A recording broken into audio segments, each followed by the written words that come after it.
Alright, ladies and gentlemen, I'm here on the show, and I'm here to talk about Smackdown from tonight, November 14th edition of Friday Night Smackdown.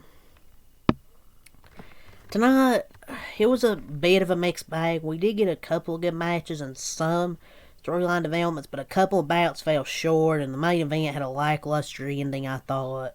Like, we all knew Reed wasn't going to win the title during a random match set up the same night, but that doesn't mean WWE has to book another interference finish. I thought the best thing we got on this entire show was Dragunov versus Axiom, which shouldn't surprise anyone who's been watching Ilya Dragunov wrestle, and Axiom's a really good wrestler. The War Games matches are beginning to take shape, so we should find out who the final members of both teams are next week. But I need the show 5 out of 10. It wasn't that good. It just wasn't good, I thought.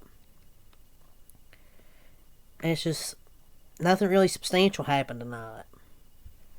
And SmackDown's even going back to 3 hours, which I guess they want to try and get the ratings higher. You want 3 hours, but what the hell are you going to do over 3 hours? It's tough to watch 2 hours. Now we have to go back to 3. It's like they need to just end the brand split and have more stars on SmackDown. Like, I'm serious, man. What they have now just not it, man. But yeah, let's go over the show. What happened. So John Cena's farewell tour will culminate with a match against the winner, obviously, of this tournament. That will take place across all WWE brands. So we had 2 matches in the tournament with Juice and The Miz, LA Knight and a mystery opponent, B5 versus Jade Cargill, and Sami Zayn gave a message to Solo Sikoa. So let's see what happened.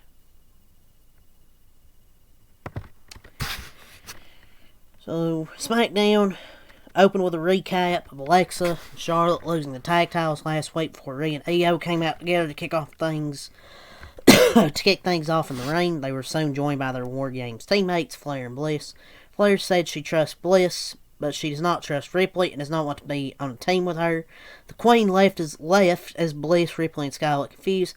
So this is how the segment ended, so I guess we'll have to wait to find out if someone replaces her. This was the kind of segment that could have accomplished the same thing in a quick backstage moment. It didn't do anything to make us look forward to the match, but it did leave us with questions, so I guess it created a little bit of intrigue. But the women don't need a War Games. Hell, I'd argue the men don't really need a War Games either. They're just dragging this War Games thing to death. I'd argue both of them don't need it. Doesn't mean I hate women's wrestling. People see this take and are like, oh, this person hates women's wrestling. No, it's just I don't think it's really needs a War Games. And the men really don't either. Pretty much. So, this did nothing. That was the opening segment. Jey Uso versus The Miz. First tournament match to find John Cena's final opponent saw The Miz take on Jey Uso.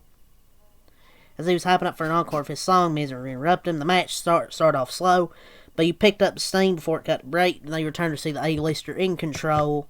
Stewart scored a 2 count with a nice DDT. Uso began to make a comeback.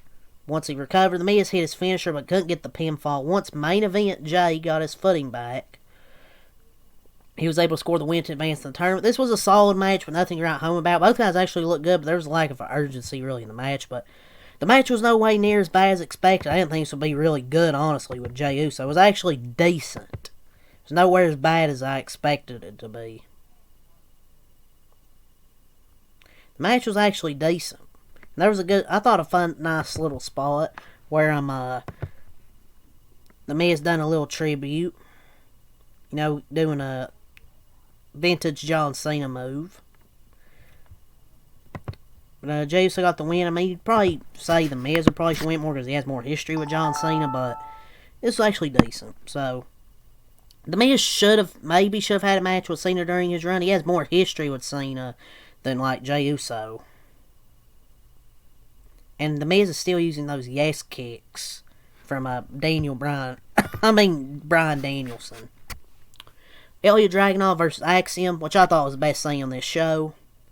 During backstage segment, Cody ended up agreeing to defend the WWE title against Bronson Reed later.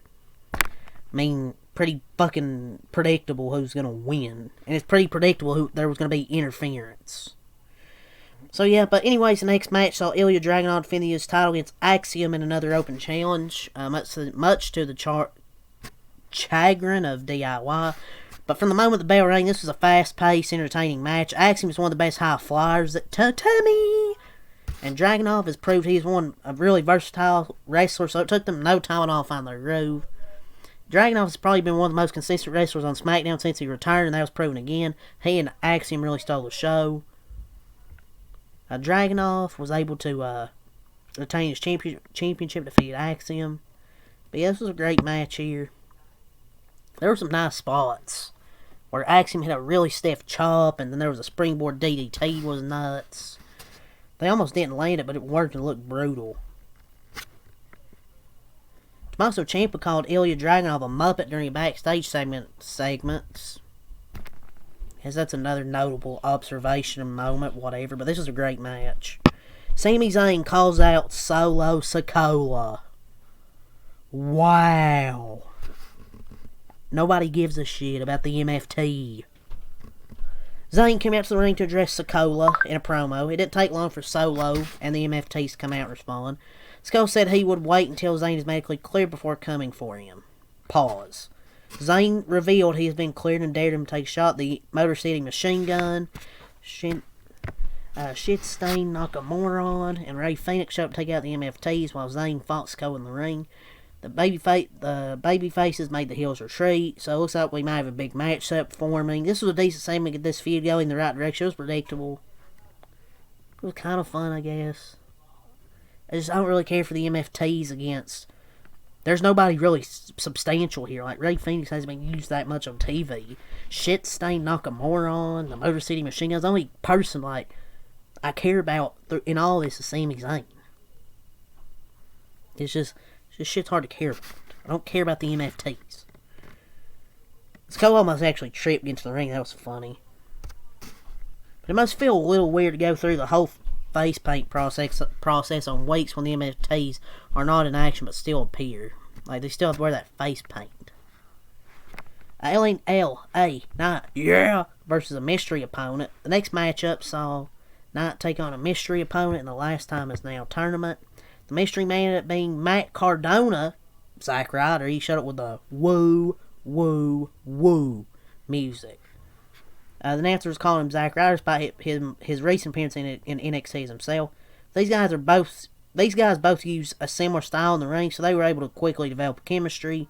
That was a solid match, Obviously, LA Knight defeated Zack Ryder. LA Knight got the win. But they seemed to be on equal footing. Zack Ryder put up a good fight, but he was unable to kick out after the BFT. LA Knight scores the win and advances to the next round of the last time is now tournament. It probably would have been an even bigger pop if he showed up the Royal Rumble, but he came out to a remix of his old Zack Ryder theme. But the fact that WB had a remix of his theme ready and he had Ryder specific gear might be an indication that he is on his way back to the company to join his wife. And Ryder and Knight could actually be a great tag team. If you think about it, they have many similarities. They could be a good tag team if they ever chose to go that way. Jade Cargill versus B-Fab. Her first match after winning the title against B-Fab. That was just state of the women's division. The match was short, had several moves that did not look right. Look, it was a terrible match. Cargill looked dominant, but that was the only upside. B-Fab, God, the drop kicks didn't connect enough. She just looked terrible. This was just awful. Obviously, Jade got the win. Cody Rhodes versus Bronson Reed. The main event that was booked earlier in the show at the request of Rhodes was Reed and Cody.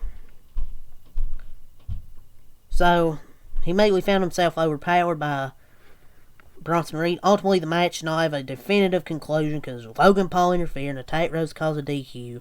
The Usos both came up trying to even the odds. Drew McIntyre showed up despite being suspended, went after the Usos. The little bit of the match we got was good, but ended too soon in a dirty way, which has become a little too commonplace in WWE these days. Just have interference, DQ finishes. It's just lame. I'm sorry, it's just lame. But it was good for what it was until the DQ, which knew it was going to end in a DQ. It's just predictable. But yeah, it's kind of got to say here for SmackDown, to be honest. 5 out of 10. Just Raw is so much better than SmackDown. You look at Raw and then SmackDown, it's just, my lord, just such different shows. Especially when Raw has all the talent there. But yeah, that's all to say for SmackDown. Leave a like, subscribe for more. Peace.